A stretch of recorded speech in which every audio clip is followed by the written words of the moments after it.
Hello, listeners, and welcome back to what is sure to be a heated episode of Better Than the Movie. You're back again with your hosts. I'm Justin Remer. I'm Tyler Austin. And I am Alan Traylor. And today we have a very special guest, a fellow bookseller from Skylight Books. Woo, woo, woo. Alena Saunders. Alena Saunders. Yeah. And for those of you who are tuning into the Better Than the Movie series for the first time, what we do is we talk about movie adaptations of books, and usually we have found the book is better than the movie. And it seems like it's going to get real controversial today. I don't know. I mean, what could you possibly be referring? I mean, I think it's going to be very smooth. Not at all. I'm out for blood today. So normally we're supposed to save it for the pod, but Tyler and Alan have already been getting into it in our group text. Yes. Their feelings about it. Today we're talking about The Mostly Sisters Tyler's Brothers, wrong opinions. a book by Patrick DeWitt, a film by Jacques Audiard, two different stylists who kind of jump around from different genre to genre. The past two episodes we've done were sort of supposed to be timely. This one was just more like we wanted to do something we liked. Although actually Patrick DeWitt does have a new book coming out in 2 months, so it's sort of timely. It's kind of topical. Sort of timely. Yeah. Anyhow, but yes, so we did The Sisters Brothers, which is a Western. I would categorize it as sort of a deadpan Western. Like an existential Western. Yeah, revisionist Western, perhaps. Yeah. So we're going to chat for a moment about some Westerns and crap that we like. Yeah, I think that's good. Maybe even like specifically revisionist-ish. Well, I would say the one that comes to mind immediately in terms of like revisionist Westerns, and I think feels a piece with both the book and the movie, is like McCabe and Mrs. Miller. Yeah, which I wanted to watch again, but it's criminally not on the Criterion channel anymore. Well, yeah, they had the snow Western Yeah. for a while. It's so good. It's the best. But again, I feel like is obviously like playing off of other Western tropes that have already been established, and like is mostly using the genre to make an argument against capitalism, which I think, there's some shared DNA there with Sisters Brothers. Also, Unforgiven's a little bit of a revisionist, Definitely. fantastic movie, which I watched again this morning, actually. I watched like half of it last night, and I watched the rest today. It still rips. Still great. You're going to be my little Bill this episode. Other way around, dude. So you know. Other way around. I mean, there's some great Westerns. Like, I have like a bunch of like dime store Louis L'Amour books, which are a lot of fun in terms of like, if you're looking for like literary, pulpy Westerns, a lot of fun. Mm-hmm. Would recommend like Riley's Revenge. If Great you can title. possibly find it. Great title, Sure. honestly. That's literally the reason why I bought it for $1 at a bookstore and was like, this is awesome. Yeah. What about you, Elena? You're the guest. Yes. Is the Western genre something you normally like, or is it just something about the Sisters Brothers that appealed to you? I'm not super familiar with that genre, to be honest with you. Like, I've read Blood Meridian, which I really like, which also kind of reminds me of the book The Sisters Brothers because of like the kind of vignettes, like the little portraits. Oh, for sure. Of, like, and like which kind of creates the landscape that you're in. But other than that, like, I think I read some Larry McMurtry, which I like. But I'm not really super familiar with the genre. I just read that book in college and loved it. And then watched the movie something like 10 years later, maybe, and really liked it as well. But yes, I'm not super familiar with the genre, but I like that book. I think Patrick DeWitt is like a really amazing writer. Like, 100%. Yeah, like he's phenomenal. Yeah, he like, you can just kind of fall into his books and you're there. Yeah. And like he wrote two other books to my knowledge, French Exit and Under Major Domo Minor, which are both like, they're all very different. Like, they're not all Westerns at all. But the writing style that he has is just like endlessly entertaining. Yeah. I had listened to a very brief interview with him that was very interesting because he was basically like, I even like tried to write this book in like the normal Western, like ain'ts and darns and all that stuff. And he was just like, it really became a slog for him. Yeah. And so he's like, well, if I'm not having fun writing it, why would I not go ahead and use, because the whole sort of gambit, I think, of the book is that it's like this very flowery, poetic, introspective, and languid sort of language that's like, it's funny. It's so funny, but it's so interesting and readable. Just like, I mean, I feel like I picked it up and I was like 100 pages in, and like in 2 seconds, it felt like. Yeah, because their various escapades they get into are all hilarious and great. Yeah. I totally agree. He's a really, really great writer. He's so funny. And you can tell he pays like such attention to language, which when I was watching the movie the first time I watched it, so again, like, almost a decade after I'd read the book, I was like, oh, this is a great adaptation. It feels like really, really loyal to the book. I'm sorry. Okay, so now when I read it this time, I was reading the book and then I watched the movie kind of mid-book. And I was like, oh, it's lost a lot of what makes the book unique and special. Uh-huh. I'm not saying that's a bad movie. I'm not saying it's a bad movie. Like, I enjoy that movie, but it's not... I think it misses a lot of the tone of the book that makes the book special to me. It just throws the entire tone completely out the window. It's kind of wild, yeah. I think so I'll just say that from the jump, that tone, well, first of all, I'd be remiss to not mention Charles Portis, who also in this interview, writer of True Grit. It has a very True Grit style throughout the whole thing. It's a road trip, which is a thing you pointed out to me about all Charles Portis novels. Every single one of them. Blew my mind. But literally Patrick DeWitt was like, Charles Portis was the guy who made me see that books could be funny when I was 15 when he read Dog of the South. And he was like, literally said he is an ever-present influence on my work. Wow. And so I feel it definitely shows in this book. It is the closest thing to like a True Grit or a Dog of the South in terms of, and what those guys do that's so special is the way that they write from like a first person and make that so interesting when you kind of get lost on these little diversions with a person. It just feels so stream of consciousness in such a great way. And I think that is a very difficult thing to bring to cinema. Absolutely. Sure. So better to not even try. I agree. That's movie, yes. Agreed. So here's my, okay. So Alan, you read the book first. Alena, you read the book first. Yeah. Tyler, you saw the movie first. I saw the movie first. Let me bring you back. It was 2018. Movie Pass on the horizon. It was the a beloved beautiful Movie time. Pass. Hold on. It was the greatest thing. So I went in with no knowledge, no book, just a brief trailer. And I said, I have a credit card that lets me go to any movie I want. Yeah. I saw it and it blew my mind. Okay, sorry, Justin. So, but I was going to say I also read the book first. I'd seen and read neither before we were prepping this podcast. And I think that all of us who read the book first do not like the movie as much, because I think there is a specific Portis type tone that DeWitt nails, and which I feel like is in the movie of True Grit and has that flavor that in my head, I'm wondering if Jacques Audiard and his writer, Thomas something, I'm forgetting. Bergian or something? Are self-consciously being like, well, we can't do True Grit because it was done like 5 years ago. But I don't know that they found another way that I like as much, as if like in my fantasy, like the Coen brothers did their version of the Sisters Brothers. Yeah, Buster Scruggs and True Grit are both kind of this book. I don't know if I'd go that far. Well, I mean, I know what you mean. I know what you mean. Yeah, it definitely the Coen's True Grit is phenomenal, and like does. Get I like the closer original to that True tone. Grit a lot as well. Yeah, that's interesting because it's a lot more like this movie than. Like, don't even. It's interesting you would say that because that's such a straight ahead Western. I mean, it's John Wayne for God's sakes. It's almost as if it doesn't get the tone at all. Do you think I want to like a John Wayne movie? I don't, but I do. Throws that tone out with the bathwater. Weird that you could like them both. It was a somehow. different time, sir. Mm-hmm. Okay. So before we completely lose all listeners, does somebody want to try to break down the plot so we can say what the hell this book and this movie are about?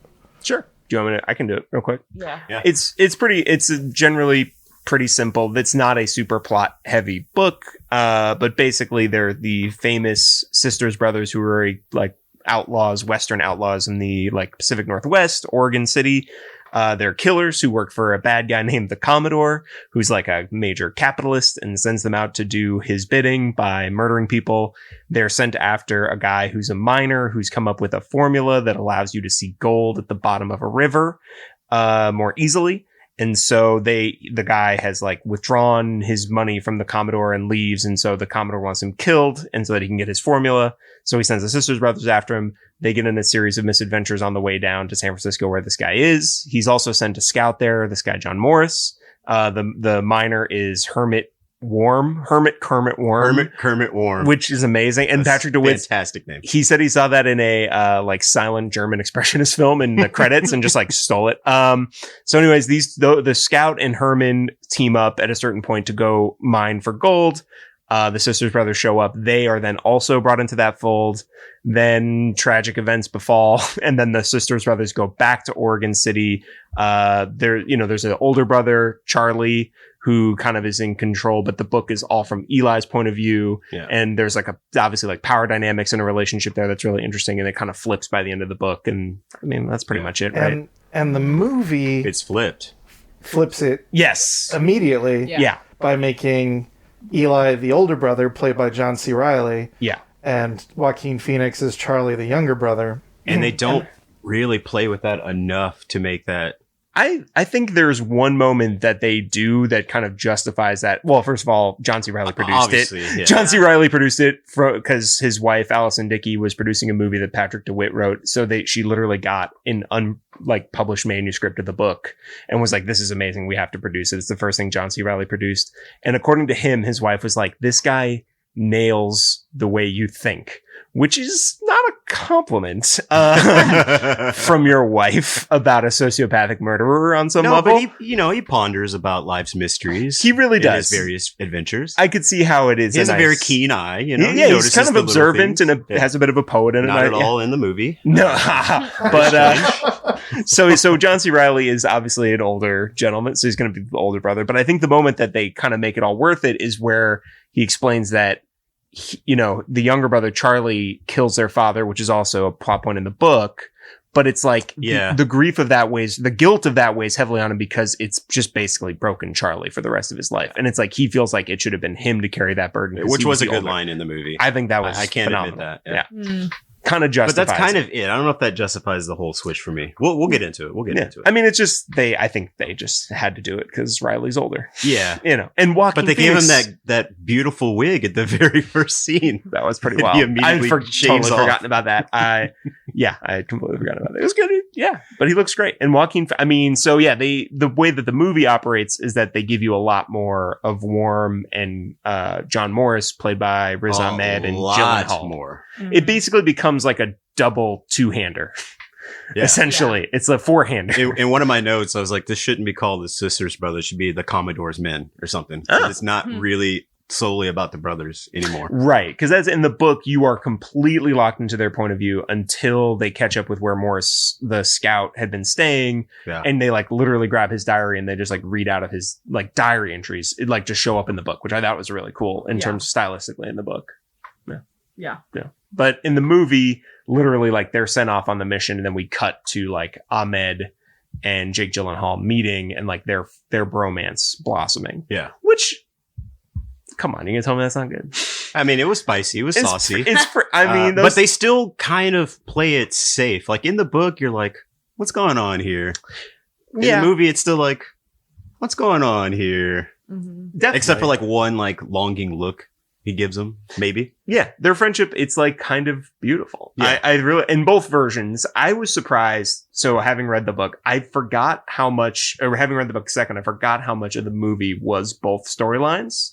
And then I remembered, and then I was kind of like, oh wow, the book does kind of, it kind of short shrifts that stuff. I mean, not in a bad, I enjoy what is there, but I don't mind that they were willing to like, build that out for the movie. Well, but I think it's the same thing you're saying. Is like, well, when you get John C. Reilly, he becomes the lead, especially because he's the producer. And I think it's the same thing. You cast Jake Gyllenhaal, you got to give him more to do. Exactly. And that's what it felt like to me. They just wanted to give Jake more to do. And I don't know how I feel about that. You were making skeptical noises, Alena.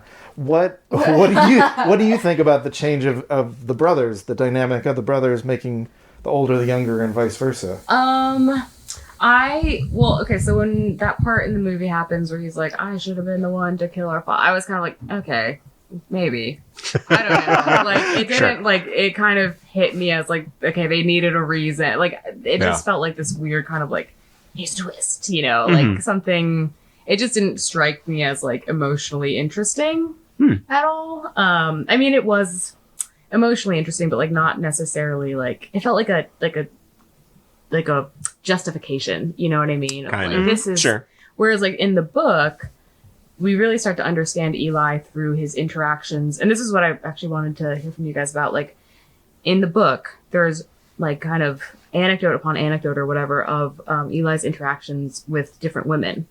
You mean where he falls in love with every single woman that's nice to him? Even, or which they replaced with a cloth in the movie? Yes. Yeah. Come on, man. Are you fucking kidding me? Like, at least show us the scene where he gets that cloth, right? Exactly. That drove me crazy because like so much of our basis for understanding Eli as a character in the book is those types of interactions. Yeah. And so like that moment in the movie really felt to me like, okay, well we can't have all these. They kind of played as a joke, or like, you know what I mean? Like we can't have all of these scenes because it would just be too much. Yeah. Which I like, I can understand that, but it felt it's a movie thing to focus it into like one person or thing, but they don't even do a person. They just do an item of clothing.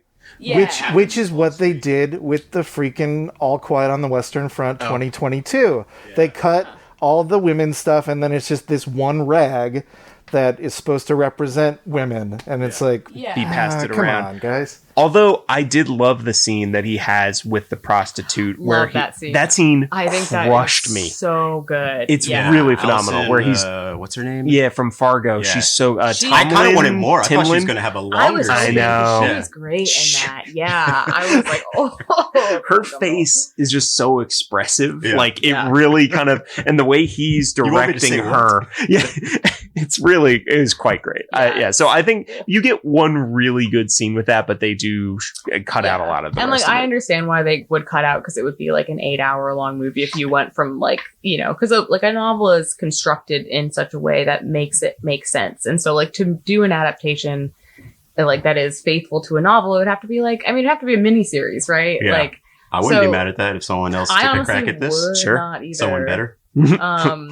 But I also felt like that kind of that twist at the end, or that twist of like it should have been me, was kind of just a way to give that character more depth without having to lay the groundwork for that. You know, that was my sense of it. So that's where the skeptical noises were coming from. Yeah. Well, no, because I agree. Because I think that the dynamic between the brothers in the book is so economically set up and so consistent that like it just, the movie just is, you don't get it immediately. Like the movie's really truncated. Yeah.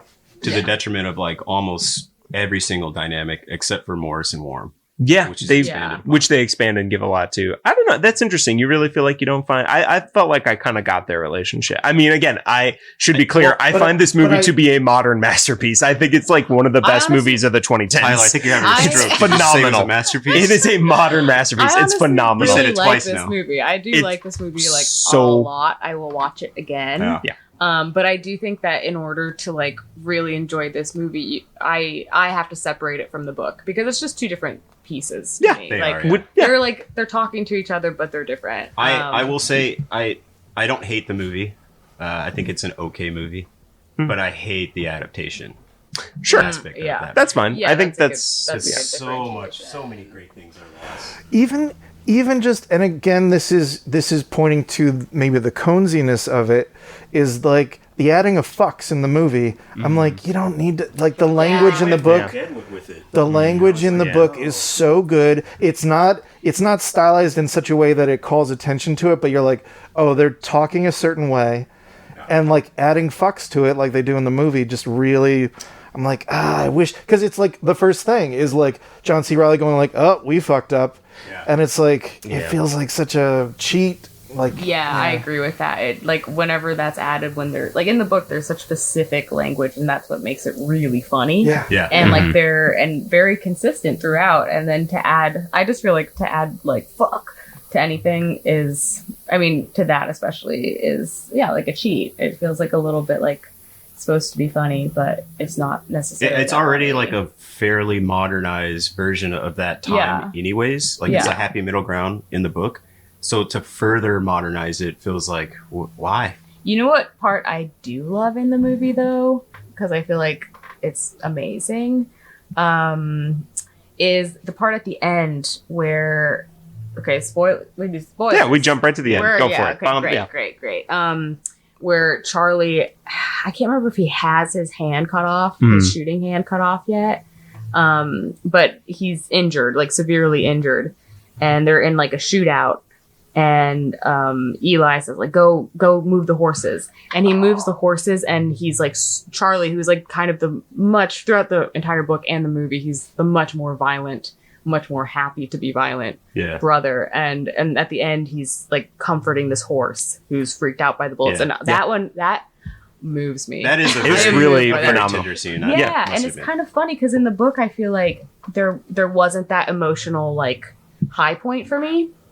But it's funny that in the movie that like really gets me. It's such a tender scene of like he's lost a huge part of his identity, which is his shooting hand. Yeah. And then that kind of like there's like a sudden adjustment of his outlook and like his tenderness towards things, you know? Definitely. I mean, so I think that captures a little bit of what the spirit of the book kind of goes for when he loses his hand, and he's like, their relationship, I think actually does maybe. I mean, well, in this one instance, I think it does a phenomenal job of doing that, because the idea is they're in his entire perspective and their entire relationship flips, where it's like all of a sudden Eli is now sort of in charge because he's the only one with two hands and two arms to shoot people with. Yeah. Like their entire dynamic flips immediately. Like that's literally like the way it's described in the book is like, it just, you could feel it happen. And so I think that's a great way to describe it. It's like his character literally not only becomes like the second, he's not the most murderous anymore. He literally physically cannot be, but he becomes like this more tender person. Yeah.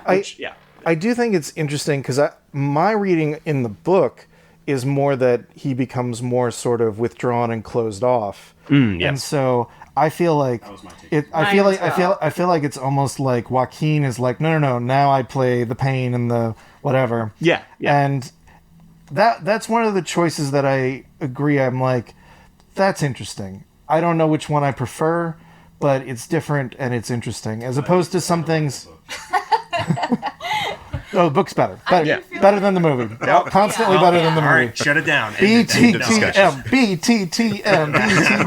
I do feel like that shift in the book to like him being a little bit like not tender but withdrawn is like much more like that makes more sense, you know, than somebody just like immediately becoming tender. But in the movie, that's what I want. Yes, you know, like that's what I'm like, ooh, that's so juicy and nice, you know. And it achieves that in one sort of like in this moment of a montage, which rules. That whole montage is so great. I also love that montage. Where they're coming back to Oregon and just getting constantly attacked and having to kill people, which is great. Yeah. And it's just it's economical in the way that movies have to be because they're visual, and as opposed to like showing him being, you know, over the course of 20 pages being like not as in charge, or you can literally have Eli go, our power dynamic literally flipped, and it's not the movie just saying that to your face. It's you have to see it and kind of understand it in a different way. Yeah. Arguably would have more emotion to it if they had kept the Tug stuff.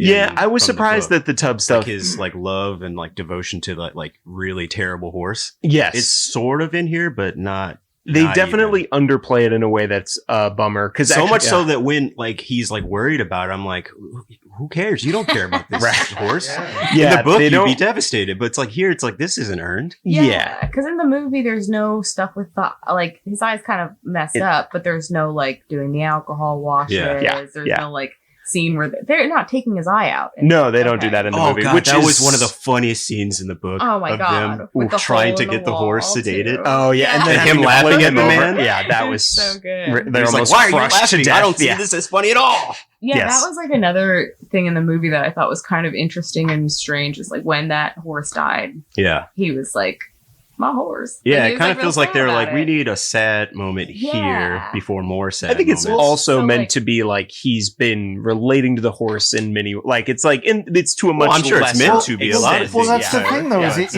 in the book, it's such a perfect parallel because literally the horses are named Nimble and Tub, Yes. and Charlie is Nimble, and Eli's Eli kinda tubby. is a tubby guy. Yeah. Nimble and Tub. Yeah. And so everything that happens to Tub is sort of like even when like Charlie has a chance, Eli has a chance to get a better horse, he's like, I really should stick it out with Tub. Like, he's got a good heart. Which it totally works and it's great. But it is funny in like, he's kind of his like he's like his Dorian Gray. Like he gets all the physical punishment that Eli has emotional throughout the movie, I guess. But like, there is something that it's like, well, also Eli's a really great killer. You know, like even though he has this good heart, he is actually really effective. Which I don't know if that necessarily, I mean, I guess to the point that Tub still gets everybody, still gets him from point A to point B or whatever, which, but like that was kind of a great thing in the movie is where like once he kind of has to take over as the lead killer, you're like, oh, right. He's always second to Joaquin Phoenix or his brother Charlie because he's like the more willing killer. But at the end of the day, he's like still able to just blow people away. And you just have to remember that you're still sympathizing with like a psychopathic murderer. Yeah. Well, it's easier in the book because he's so like over his job. Yes. It's a little bit in the movie. Like you kind of see it. He's resigned like a little bit, but like in the book, it's so much more. Like he's just having a full-on existential crisis. It's like, how did I get like roped into this? Well, and I think what really works about the book and the movie is that you're like, because obviously like classic Westerns, even some of the other revisionist Westerns we talked about, like don't give you this time to make these guys emotional in any way or like have any kind of like, there's something kind of beautiful. Like they're just like these stoic figures and they're the white hat or the black hat. And it's like, these guys are very complicated on a lot of different levels that like you just don't see in a Western usually, which I think is like what makes it so great as a book and a movie. As a book. Yeah. And it's a book, sure. And it's a book and it's a movie. Yeah, it's a book, yeah. I will say the one thing, because we were talking about the language being mixed up a little bit. Is it like a very good book? Like a very, very good book? It's pretty much a modern masterpiece. I would agree. I would agree. And my painting teacher in college would say a masterpiece is when content and form are inseparable. So I love that because I think it's really true, Yeah. Shout out to that teach. Yeah, he's the best. But yeah, so I was thinking about that a lot during like the reading of this book, the watching of this movie, because I was like, I don't know, and like adaptations in general, I think about that a lot, especially working here. It's like, it's interesting to see like a book that you find that you love get turned into a movie and wonder like, well, how should I be looking at that? Like, what does that mean really? I don't know. Usually pragmatically, Alan. No, with a pragmatist's eye. I mean, obviously you can't have all the stuff with the beavers, which I was sad to see go. Oh yeah. There's just like a very that brief beaver thing was great. Yes, the best. In terms of word choice, he refers to one of them as sitting lumpily, and I was like, just gonna live in my brain forever. That's so funny. Oh man, it's so good. The ending of every single chapter in that book has like a doozy, like beautiful line. Yeah, just like a mic drop at the end of each and every chapter. Which I actually did write a line down and I'll share because we were just. I wanted to write all of them. I know. I had a few. I limited myself as much as I can, but it was because we were talking about Tub. There's the line that is just like so cut diamond, perfect, beautiful. Is what a life it is for man's animals. What a trial of pain and endurance and senselessness. Yeah. And I was like, so good. And every chapter ends like that. Yeah. Just knock me over. It's amazing. Yeah. Yeah. Well, I have a question. So I think apart from Tyler, everyone's general vibe is that the book was better. Is there any even even you, Alan, is there anything that really stands out from the movie and you're like, you know what? Maybe it was something that wasn't even in the book. It's like, but you did it great. Because my thought is even though I'm kind of iffy about inflating the whole Morris Warm storyline, Riz Ahmed is so good in this movie. Yes. Jake Gyllenhaal is very good, but Riz Ahmed is so good that I was just like, all right, I can roll with this because like this is fun to watch. Yeah, I agree. He is great. It's a different take on the character from the book, in my opinion. But it's a very different take. Yeah, it's pretty good. But I think it works phenomenally. And he not sells to save it. the movie, but let me just be fair. Everyone in the movie is doing great work. It's not their fault it all fell apart. That's the director's problem. But like something I really liked. Oof. Which is also interesting because we've never seen it. Like I asked if anybody had seen any Jacques Audiard movies. Oh, and we haven't, even though I had went back and I was like, oh, I've seen Un Prophet, which is a phenomenal movie. If you've never seen that movie. Yeah, it's a French prison movie that's sort of like I don't remember liking that movie. Oh, that movie's so good. I don't remember that movie, so maybe I should revisit it. Yeah, it's worth a revisit. Honestly, it's phenomenal. Well, considering how you guys fell down on this movie, maybe you wouldn't like it, and I would. That could also partially be part of it. Although I feel like they're very different. I will say, like that movie, while also is that movie like procedural-ish? No, like kind of like it's kind of almost like an epic in the style of like The Godfather, where like you meet a guy who goes into prison for like a very small crime, and then by the end is like a hardened criminal, essentially. But it's like a long journey to that point. And there is actually a moment where the guy almost takes his eye out with a spoon. So the director shouldn't have been squeamish about it, quite frankly. Why shouldn't we show a horse get his eye gouged out with a spoon? I mean, I have some reasons why that would be why I wouldn't want to see that.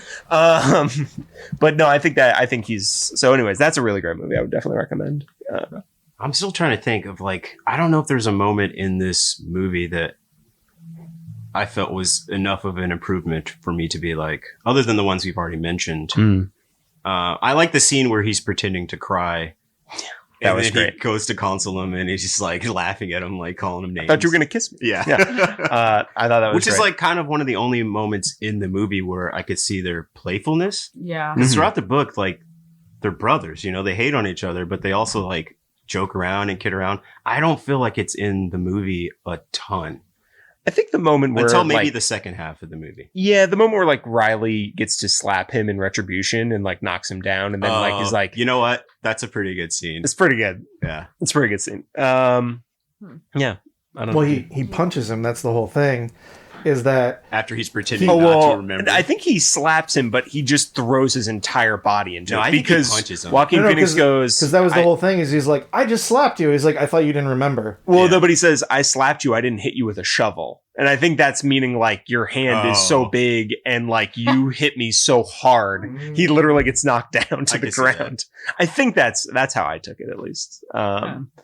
But that's a great, yeah. I mean, like and then he gets, you do remember something. I was watching it dubbed in French, so like the dialogue was a little different. Frenchy. Oh, another moment I do remember liking is when Morris is also brushing his teeth. Yes. And is kind of pissed off that Eli that is they're also there doing it, and like whatever. Oh, that is good. Yeah, that's a really nice little moment. The movie, the thing that I remember a lot from the movie when I first saw it, and I love that it's kind of also in the book, is like the way that it's portraying in America, like right on the verge of like modernization of like San Francisco has the toilet flushing scene is good. Yeah, yep, yeah. right. Like, you gotta come see this, Charlie. Come look at this. Yeah, the toilet's flushing inside. Like it's, and then there's like lights are new, and then the idea of brushing your teeth is new, and it's like I like kind of loved all that. But the extended brushing the teeth in the book is so good. I was really sad to see that go. The moment where the woman and the first woman he falls in love with, and she watches him brush his teeth is like such a subtly interesting kind of thing. Yeah. But there's so again, I'm the only one who saw the movie first. Which is probably why I also think it's a modern masterpiece. There's that but again. It's so good. But the things that I definitely remembered so much from the movie and was like, I assume this has to be in the book because it's like it feels like such a literary idea. And I was like, what a ballsy move to adapt it this way and bring that over, is at the very end when they basically go to confront the Commodore and then they find out he's died of natural causes. That's right. Which is like such a, zip at the zag when you're expecting a zig. Yeah. And I was like, that has to be in the book. And then I was very surprised to see that he actually comes in and drowns him. But I do love what he's saying in the bath before he drowns him, which I think is really And I'm funny. like, you're going to deprive Rutger Hauer of any speaking lines? I know, that was kind of interesting. Did you notice his credit, by the way, at the end of in the credits? Or you turned it off in disgust before you even got to that point? I'm pretty sure I turned it off in disgust. It's literally like in participation with Rutger Hauer. Oh, yeah. Like it was a very, I don't know what that means. Speaking of credits, like the most absurd production card sequence of all time. So many. It's just a full page of producers. It was like an upside down Godard thing. Yeah, it was really wild. How many? Like, come on. There were. And then the thing come on. The movie hits surprisingly like harder than the book, and I think the idea is still there, obviously in the book as well. But the movie hammers it home. Is like when you get to know Worm and Morris better, like you understand in the movie like that they have this Gyllenhaal and Riz Ahmed. They have this like sort of dream, or I guess Riz Ahmed does, to like create basically like a proto-socialist society in Dallas. In Texas. In Texas, which is the funniest. Like the moment that's said in the movie, I remember going like, oh, well, this is going to end badly for them because Dallas is not a proto-socialist society. I know it's not a utopia. It's not a great place in that regard. But so I think that like when they like lay out their motivation in that way, it's really interesting because basically it positions them on this like very altruistic, again, proto-socialist, like putting greed aside, even though he has invented this way that you can like extract wealth from the earth, but you also literally like burn yourself. You're like stinging your end. It's a literally labor is slowly killing you as you do work it.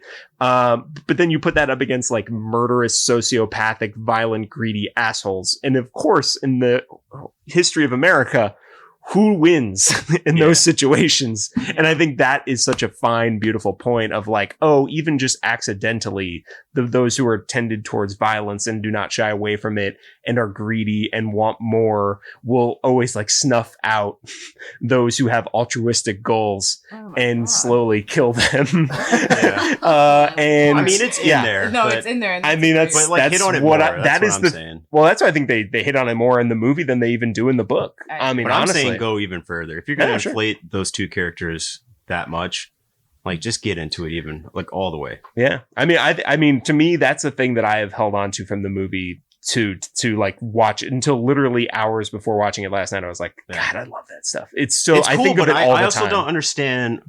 I don't understand why Worm's character wants that, because his character is so different from the book.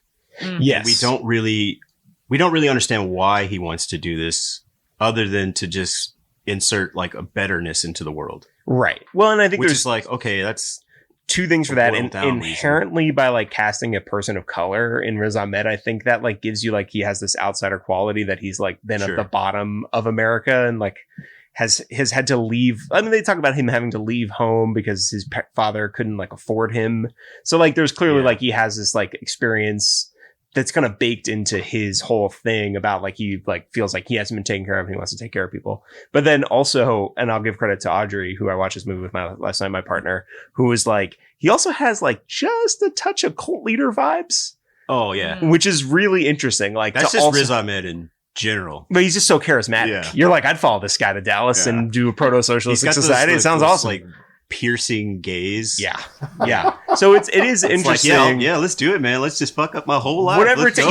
Yeah. I mean, that is the thing. Like, he really does like get Morris on his side very quickly. Yeah. And then there is a moment that, again, Audrey pointed out, was like when he's talking to Eli, John C. Reilly, for an extended period of time, it's almost like he's probing him for like his motivations a little bit, which is a much deeper reading than I ever brought to the movie. So I have to give her credit on that, obviously. But it was like very interesting to think like, oh, well, like in the way that both, you know, Charlie and Eli are different, like both Morris and Worm are very different. But and even then within their own like little two-hander fashions, like could have their own fissures of like this guy, like basically it's like Eli and Worm are both like secretly in charge of their groups. Mm-hmm. Even though the other two guys are like the more frontiersman-y types who kind of you would expect to be the leader. So it was kind of interesting in that regard that the movie really hits that home, I feel like.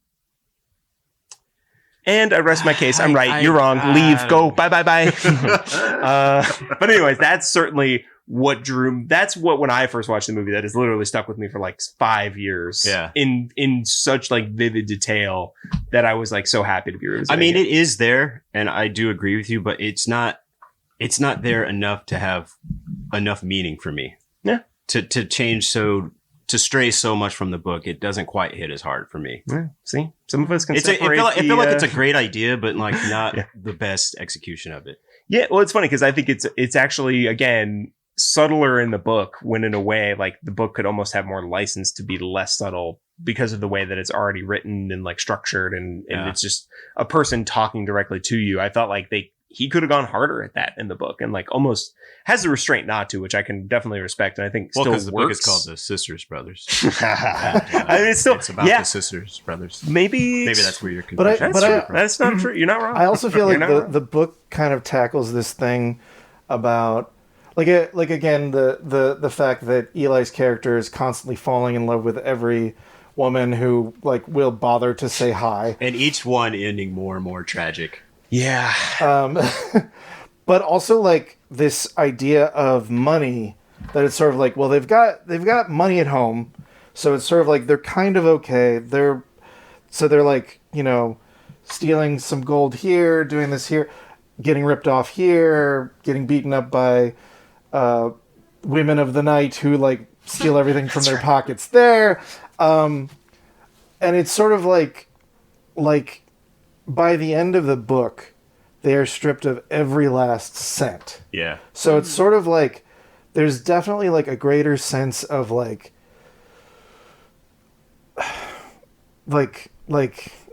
Charlie has lost his shooting hand.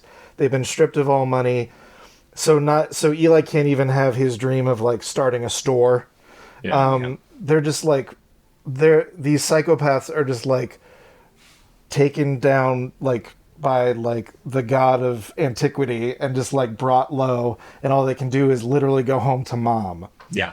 And in the movie, even though she's played by Carol Kane in the movie, rules, and that's awesome, I'm just like, why does the movie end with them going home to mom? That was my thought exactly. Yeah. I was like, in what world? They don't even mention her. That is true. They mentioned the paw, mentioned that, like, Dad. Insane dream sequence. Yeah, that cutting was. Off legs. I did forget about that, and I was like, it's not my favorite part of the movie. Where is this coming from? So you are really right, and I do think like it's very sort of Rockfordian the way the book ends, where it's like he never gets paid, like they just lose. As in the Rockford Files. As in the Rockford Files. Yeah. That's a Tyler special. No, we know reference. To be clear, I am not 55 years old. But anyway, like I loved how slowly they were stripped of all their cash and money, and like that was, and then literally go home to mom. But I feel like emotionally they're not in a dissimilar place at the end of the movie, where it's like after they don't have a boss anymore, like Charlie's injured. They do have some money, but it's like but Eli obviously already wants to quit, so I could see why they'd want to go home. Now, why it's such this like glowingly loving, like again, it's actually a great sequence, like the panning around and the time changes. Cool. Okay, that's maybe my favorite change, even though it's not at all earned. No, it's a great sequence. It's I would say it's like earned by like the tips of its fingernails, like no, I don't barely. Think so. It's like almost a funny like commentary on the whole thing of like, and again, these guys get a beautiful. It feels like a montage from like Butch Cassidy and Sundance. Like it's so interesting, so happy and weird. It's like. Okay, it's very it's almost dreamlike in that way, which makes you wonder. But like I had that thought too. Is like, is this actually happening? Kind of thing, but I'm pretty sure it is. I think it's supposed to be, and I just it's like very interesting that the movie decides to like decidedly, because even when they go home in the book, the mom is like not that pumped to see them. Yeah. She kind of has to be talked into it a little bit, and it's like in this one they have like a big group hug, and it's like so explicitly a happy ending. The way Carol Kane plays it when she touches Joaquin Phoenix's missing arm, and she's just like, you got something missing there. We'll talk about that later. And his face is so good. Yeah. Perfect. It's so good. Perfect. The problem is she's so good, it actually tips it from being like not, it could not work, but for me it like totally That's what I'm saying is like, it excels even though it doesn't feel earned. Like I'm mad at it for the writing, which I'm like, this is not as good writing as the book. But the cast is so good. Yeah. That like you know. Yeah. 7 out of 10. Yeah. I'd give it a 7 out of 10, which isn't, though. Yeah. Okay. Alan is going to murder me now too. No. Have your opinion. It's better than Tyler's. It's at least like a 9.25 out of your mind. At least. Out of your mind. It's one. It is like one of the best movies of the 2010s, hands down. Honestly, What? I was trying to look back, and I was like, the only movie I prefer that year is probably Phantom Thread in 2018. Oh my god. Yeah. That's it. And you're just then so wrong. You're just it's so so wrong. good. It's so good. I don't know. It hit me exactly. And I think I was just so like knocked sideways by it because I went in with literally no expectations and was just like, this is. And then I rewatched it last night and I was like, my memory was restored to it. I think it's a good movie if you are not just off of reading the book. That's true. It really hits. It's really good. I mean, I also think that after, you read the book, you watch the movie, and suddenly this idea of glowing formula that makes gold glow. It's like, oh yeah, that's just there. Right, but really, what a fucking weird thing to put in a Western. What a weird thing to put in a Western movie. Yeah, I really love it. And I think it kind of I don't know, for me, that would be one of, that's oh my god. I was gonna say that's one of the things, and I'm like, no, it's in the book and the movie. Obviously, it's a main part of the plot, but in the book they treat it like a majesty of man's genius. Yeah, which is yeah. kind of And in then the downside is that it's acidic and literally starting to eat away at their flesh, Right. yeah. to use it. But that's the thing that's the sort of slow dread that's in the book that the movie compresses too much, where it's just sort of by the way, it's acidic, and then now we're all covered in acid. I mean, I don't know if that's true. I think it's actually shorter in the book. The book is not concerned with the gold. That whole, I mean, That's there's just the very little about that. I mean, I guess they talk about their legs itching a fair amount, but it is as quick in the book as in the movie. Dread. But that is not it's not put too much fine a point on. I mean, truly, and no, agreed. Because it's dread. It's you're thinking about is this going they think that they have a way to continue to do this and not get their flesh eaten off, but do they? Yeah, that's interesting. Yeah, I don't know. I maybe just I think it's such a comedic tone. It didn't really hit me that way. I mean, it's also an interesting choice to make Charlie responsible for Morris falling in. Yeah. Yes. Yeah. Whereas in the book it is not. It's just an accident. He's getting weaker. I guess that's true. I mean, I was just surprised in the book how little time we spent in the cavern, when it feels in the movie they're there for a good amount of time, and I don't know. It proportionally it felt, I don't know. It was different. But I know what you mean, Justin. Yeah. Yeah, I feel like the book has more happenstance. Yeah, but not in a way that feels cheap. Like for instance, when they learn that there's this person Mayfield who wants a bear hide, this red furred she bear, and then just so happens that the red furred she bear just walks to the watering hole in front of them and it's well, I guess we're gonna kill this bear. Make some money.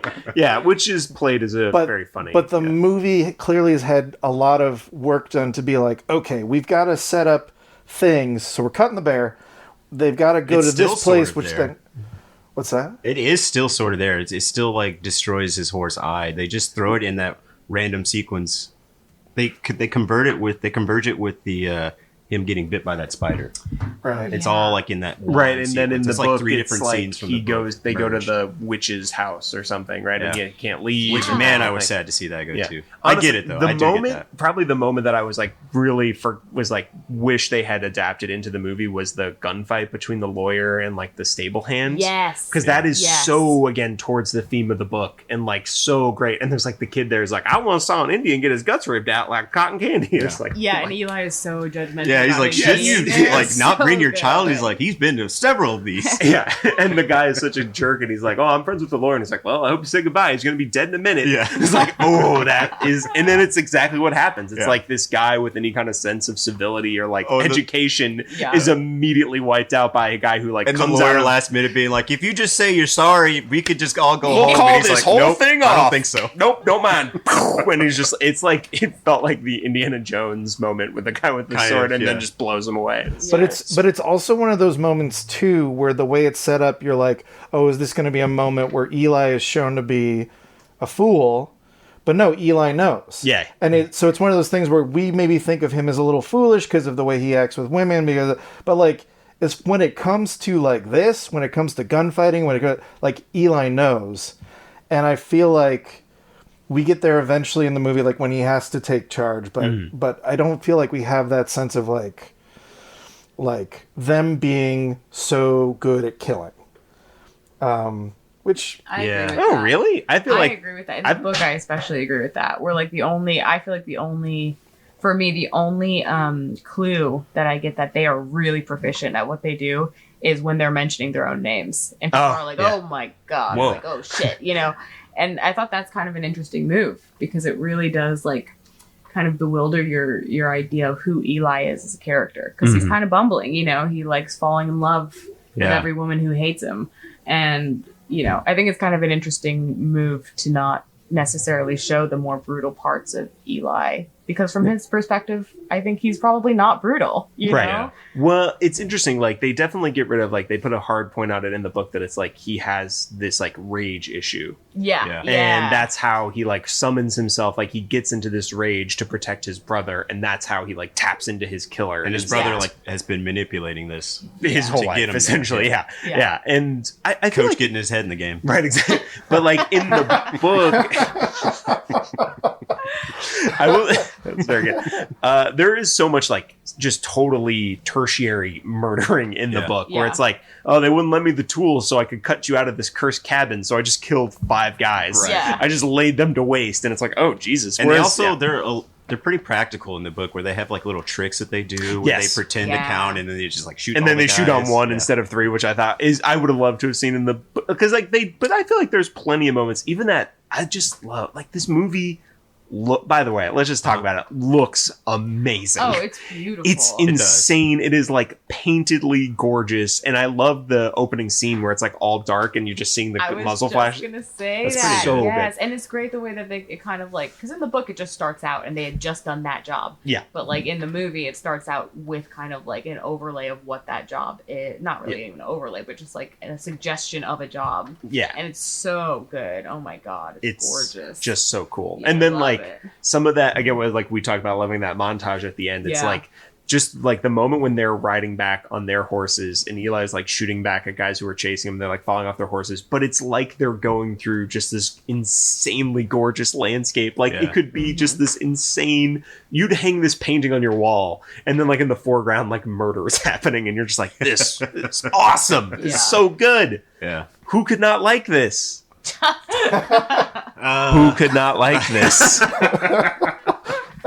I tried so hard to like this. I mean, I think it's okay. I made peace with it, but it's just so tonally different. It's just so much is lost in the translation that I couldn't see beyond it. I was doing nitpicks from like minute 25. I was just like, well, that's stupid. Why'd they change that? That's dumb. I hate that. I have a whole list. We're not even going to have time to go through all of them. It is interesting. I saw like another interview with Patrick DeWitt, and he was like, it was very interesting to see how this became like a very personal film to the filmmaker, where he's like, it's weird considering it was like my personal thing that I was right. Like when he wrote it, like nearly ran out of money and had to get a grant and almost went back to being a construction worker with his dad, and like was only gonna be able to write for like 2 hours a day, and like was able to make it. And like, so it's this very personal thing. And I think like about his relationship to probably like work and it being fulfilling or not being fulfilling to you.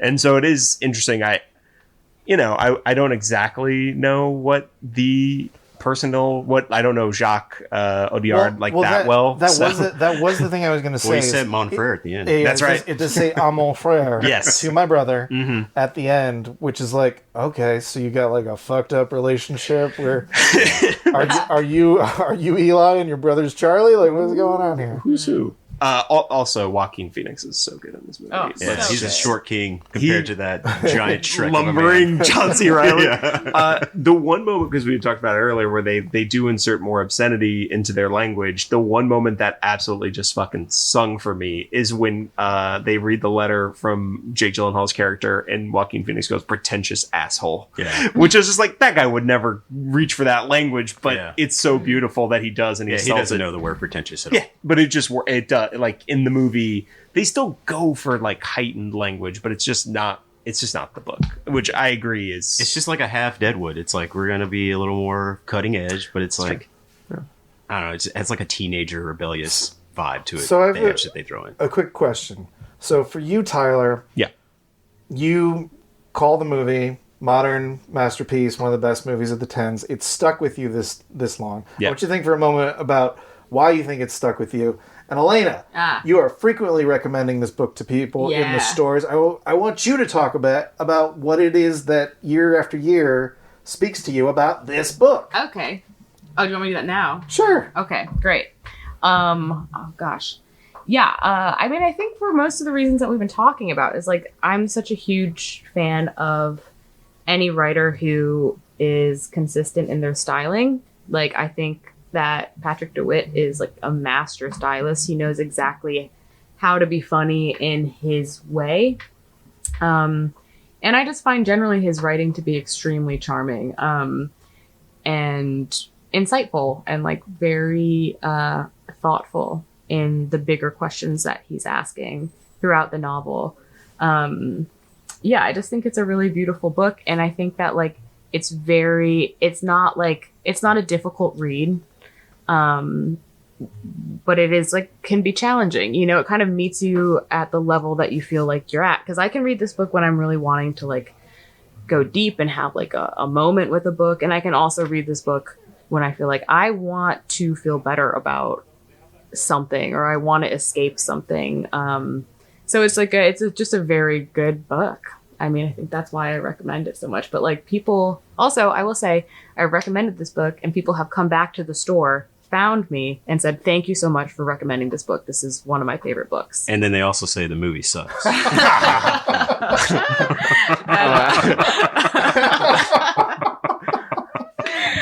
I was just going to say, they come to the store, 1818 Vermont. Come and buy the book from the store, you know?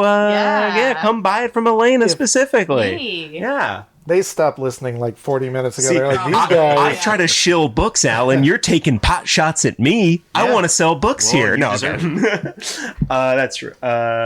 This is it's not long, but I will just say, so when it came to the writing of it, I was recently listening to a lot of Warren Zevon. Again, I have the spirit of a 55-year-old man living inside me. You truly do. Warren Zevon, one of the great American songwriters. By the way, Tyler's wearing a Steely Dan shirt. That's right. One of his favorites.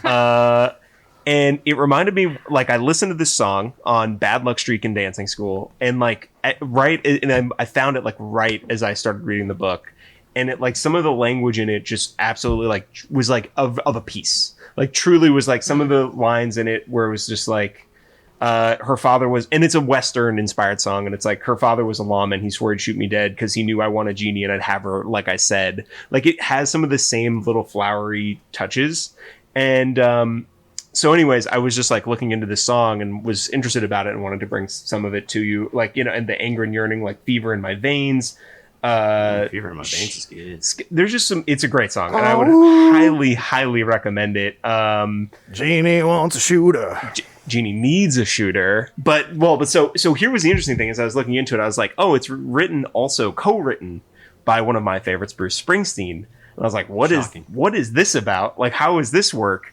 And basically, at one point, Warren Zevon heard that Bruce Springsteen had worked on a song called Janie Needs a Shooter. And he was like, that's such a great title. Like, he just immediately envisioned this, like, Western song that he could, like, wrap his head around. And he always wanted Bruce Springsteen to play it for him. He refused to play it for him. And eventually, Bruce Springsteen, because he was just like, I don't know, it wasn't very good. I didn't put on an album. Stop bothering me about it.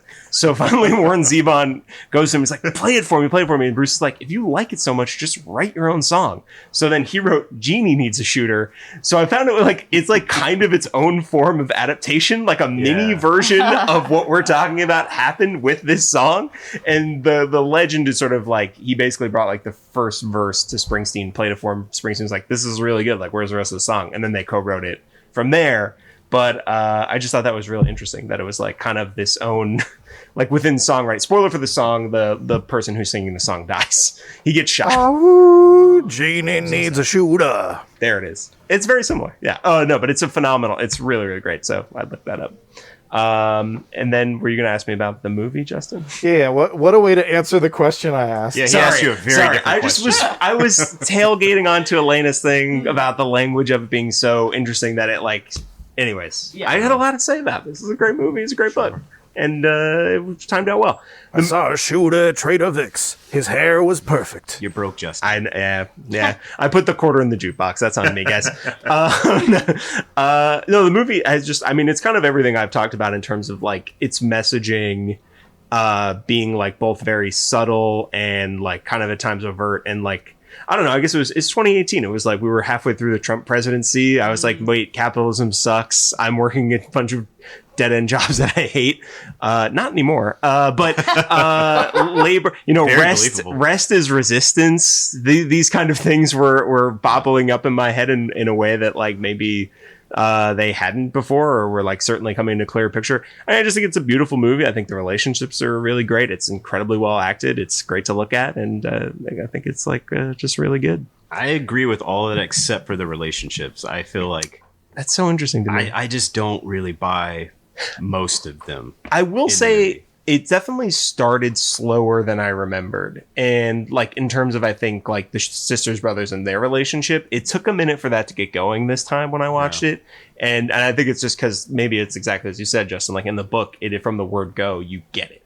You just get it. But for the first couple scenes with them, I was a little this is a little more plotting than I remembered. And then it at a certain point it kicked into gear. Well, the movie very happy. Just gets rid of the first third of the book entirely and laser focuses on the actual plot of the book, which the book is never really super concerned with because it's just Eli's disillusionment with his job, his life, his fellow man. He's just full on just dissolving into depression. The book would much rather take time to show you a 15-year-old kid who just keeps getting bonked on the head. I wish that scene was in here. I laughed every single time that kid got hit in the head. It's so good. Funny. It's so funny. It's so funny. Yeah. Well, even just jumping to that real quick. Even the fact that they're he's I know this horse looks raggedy, but it can ride with you. And then they ride and the horse can't do it. And he's ah! But then, they chill for, a day, and then the kid comes up, and he's hey, I'm catching up with you guys!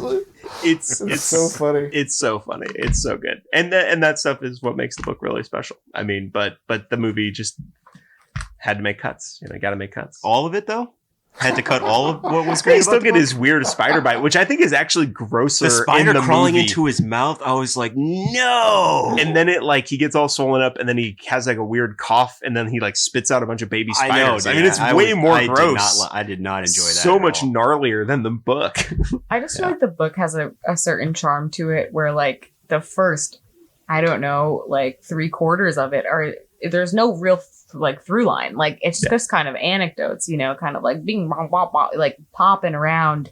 You don't know what's going on. They have this kind of end goal. Where they're going to end up, but it's much more kind of happenstance and coincidence. Yeah.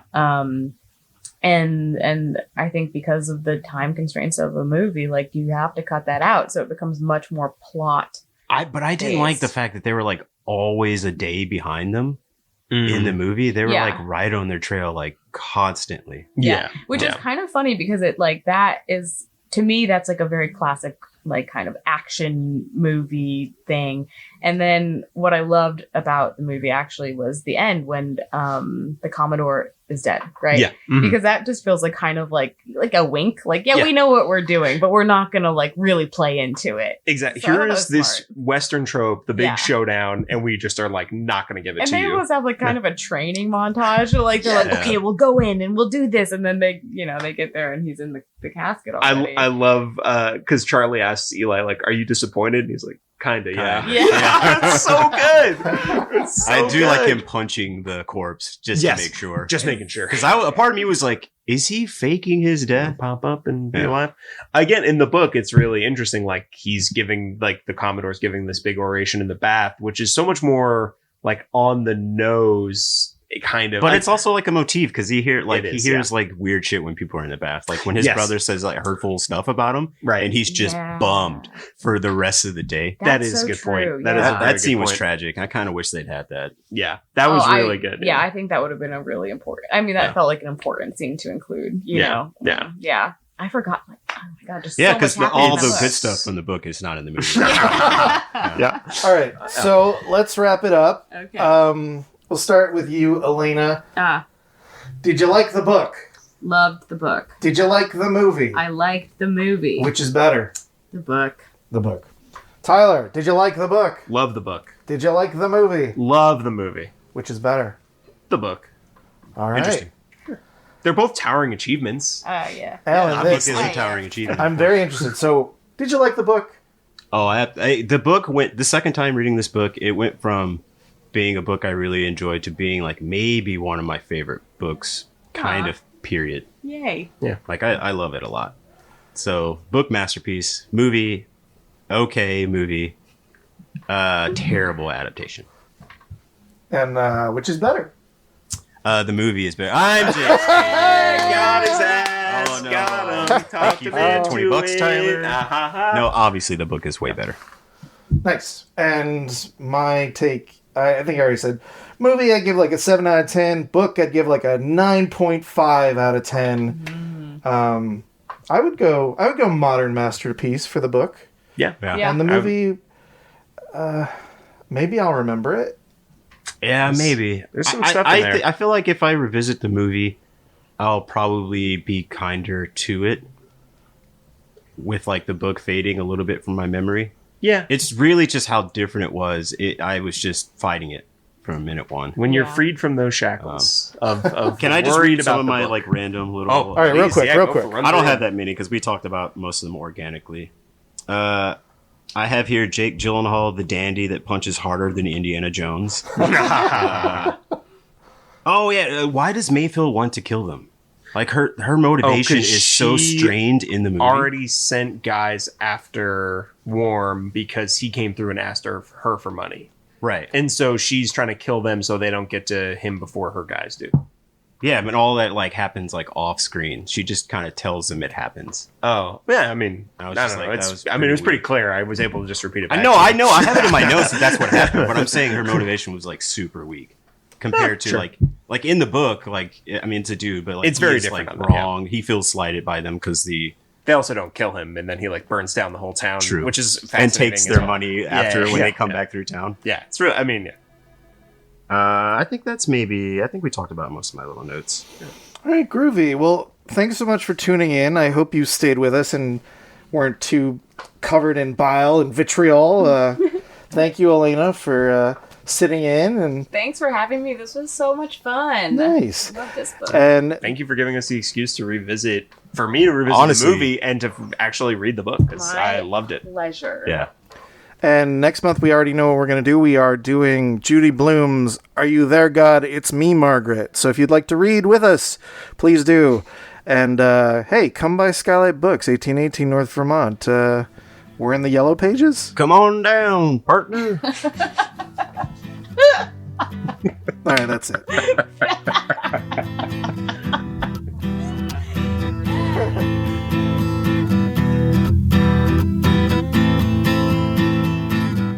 Thanks for listening to this episode of the Skylight Books podcast series. We hope you enjoyed it.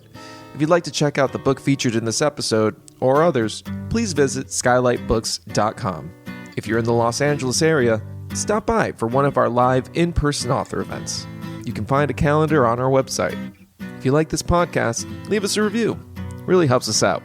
Our music is by Duck the Piano Wire. Till next time.